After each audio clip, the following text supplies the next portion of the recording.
धन निरंकार जी, सत्संग जी, आप सभी का हमारे चैनल पर स्वागत है। आपका वंदन है। आप हमारे चैनल पर गुरु चर्चा में उपस्थिति देते हैं। आज हमारे विचार का विषय है गुरु और शिष्य का रिश्ता।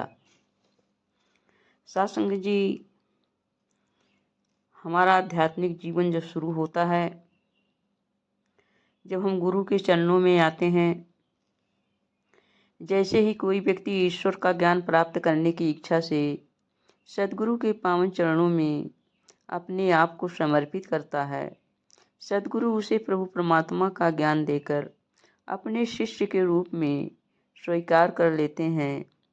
यह शिष्य अथवा गुरसिक के जीवन की सबसे महत्वपूर्ण घटना होती है, क्योंकि वह अपने अतीत को एक ओर करके अपने नए जीवन में प्रवेश करता है, जो अज्ञानता के अंधकार से निकलकर ब्रह्मज्ञान की रोशनी में जिया जाता है। सत्संग जी, संतों महापुरुषों ने इसे दूसरा जन्म बताया है। सद्गुरु भी शिष्य का ईश्वर के साथ नाता जोड़ने के पश्चात यही चाहते हैं कि वह इनका पूरा पूरा लाभ उठाए, उसे अपने जीवन की इस महान बदलाव का अर्थात क्रांति का एहसास ही ना हो, बल्कि इससे प्राप्त होने वाले दिव्य गुणों से अपने जीवन को सुसज्जित कर ले, अपना लोक सुखी परलोक सुहेला कर ले, अपने जीवन का श्रृंगार कर ले। इसके लिए सद्गुरु अपने शिष्य का निरंतर मार्गदर्शन करता है, उसे योग्यता भी प्रदान करता है और शक्ति भी प्रदान करता है। इस प्रकार से सद्गुरु अपने शिष्य को ब्रह्म ज्ञान प्रदान करके इसी पर आधारित जीवन जीने की एक विशेष कला सिखाते हैं। इसी मार्गदर्शन को हम गुरमत भी कहते हैं और यही कला भक्ति की संज्ञा भी बाद में धारण कर लेती है, क्योंकि ज्ञान को कर्म में ढालने का नाम ही भक्ति है। कहा गया है, ज्ञान कर्म में ढल जाए तो जीवन का श्रृंगार बने। साथ संगत जी, यदि सद्गुरु के द्वारा दिया गया ज्ञान हमारे कर्मों में उतर जाए, हमारे जीवन में उतर जाए, तो हमारा जीवन जो है श्रृंगार से युक्त हो जाता है। साथ संगत जी, हमारा आध्यात्मिक मिशन है, निरंकारी मिशन जो है, भक्ति करने के लिए हमें 3 बड़े बड़े साधन बताए हैं। वो साधन हैं सेवा, सत्संग, सुमिरन।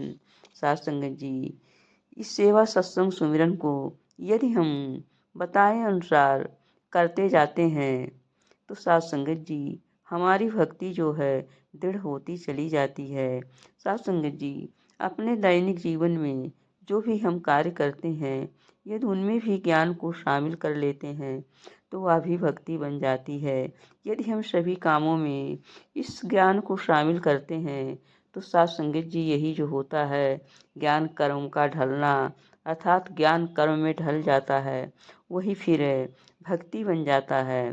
साथ संगत जी, सद्गुरु ने तो हमारे जीवन को सुंदर बनाने के लिए अपना विरद निभा दिया, लेकिन उसका लाभ उठाना, उससे काम लेना, उसको उपयोग में लाना प्रत्येक कुर्सी का व्यक्तिगत रूप से अपने ऊपर निर्भर करता है। सद्गुरु तो दयालु होते हैं, अपने ब्रह्म ज्ञान का सुरक्षा चक्र सभी को समान रूप से प्रदान कर दिया है, परंतु इस सुरक्षा चक्र का हम कितना उपयोग कर पा रहे हैं, ये हमारे ऊपर निर्भर करता है। सत्संग जी, सभी गुरसिखों के लिए सांसारिक परिस्थितियां भी समान नहीं हैं, उनमें भिन्नताएं हैं। भिन्नता होना स्वाभाविक ही है, जैसे उनकी शिक्षा दीक्षा, उनके घरेलू कामकाज, उनके पारिवारिक वातावरण, उनकी शारीरिक मानसिक तथा आर्थिक स्थिति सभी अलग अलग होने के कारण उनकी गुरमत अथवा भक्ति का अनुभव भी और उसका स्तर भी अलग अलग हो जाता है। इस तरह से साथ संगत जी, जीवन जो है हमारा भक्ति में हम किस स्तर पे जी रहे हैं, ये हमारी उन परिस्थितियों के ऊपर निर्भर करती है। लेकिन आइए साथ संगत जी, सद्गुरु ने हमें वही ज्ञान प्रदान किया है जो सबरी को दिया था, जो मीरा को मिला था, जो प्रभु राम को मिला था, जो प्रभु कृष्ण को मिला था। वही ज्ञान सद्गुरु की कृपा से हमारे जीवन में आया है। तो साथ संगत जी, हम सारी परिस्थितियों को एक तरफ करके हम ज्ञान को जीवन में जीते चले जाएं, ज्ञान को अपने जीवन में उतारते चले जाएं। यदि हमारे सारे कार्य ज्ञान के अनुरूप होंगे तो साथ संगत जी, हमारा जीवन सुंदर से सुंदर बनता चला जाएगा और हमारे जीवन में भक्ति भी दृढ़ होती चली जाएगी। साथ संगत जी, यही सद्गुरु और शिष्य के रिश्ते का आधार है ब्रह्म ज्ञान। ब्रह्म ज्ञान अगर हमें मिल गया तो साथ संगत जी, सद्गुरु के प्रति जो हमारा कर्तव्य है वह उनके सारे आदेशों का पालन करना, अर्थात जो भी सद्गुरु के द्वारा आदेश उपदेश बताए गए। ब्रह्म ज्ञान देते समय 3 कर्मों को बताया, सेवा, सत्संग, सुमिरन। अब उसके बावजूद भी जो भी आदेश आते हैं उन सारे आदेशों का हम पालन करते चले जाएं। सद्गुरु से हमारा रिश्ता प्रगाढ़ होता चला जाएगा।